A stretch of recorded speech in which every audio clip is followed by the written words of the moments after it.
నాకు ఆయన ముందనే నమ్మకమేనా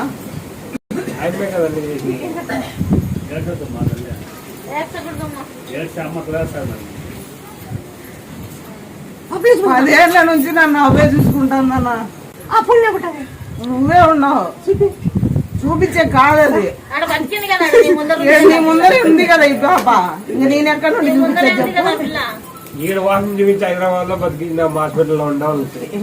ఈడ వాసన చూపించి హైదరాబాద్ లో సీరియస్ ఉండే వాళ్ళకే బతికిందాము. హైదరాబాద్ లో సీరియస్ ఉందంటే ఈడ పిల్లలకు తోలు ఇచ్చి చూపించి ఈడ వాసన చూస్తే వాళ్ళు లేసంటే వాళ్ళు లేచినారు. బల్లార్లో చచ్చిపోయింది ఎత్తుకొని పోండి అని చెప్పింటే బల్లార్లో హాస్పిటల్లో చచ్చిపోయింది ఎత్తుకొని పోండి అంటే వాళ్ళ పిల్లలు అది పెట్టి వచ్చి ఇటు నుంచి పూలు తీసిపో వాసన చూసినా లేసి వచ్చిందంట. బల్లార్లో పార్టీ చేయాలి,